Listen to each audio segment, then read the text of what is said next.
Let's go! Tutur ko kayo kung saan kami nag-staycation. Dito po yan sa Tagaytay, guys.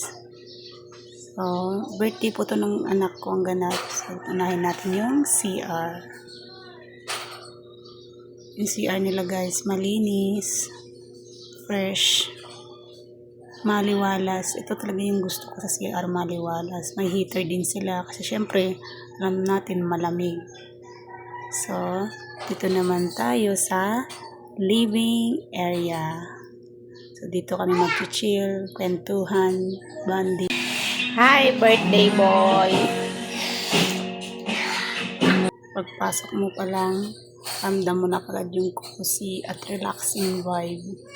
Simple pero ang ganda ng setup. Siyempre, hindi mawawala ang bedroom. Sobrang comfy. Parang ayaw mo nang bumangon. Shout out pala sa nag-decorate sa birthday ng aming baby boy.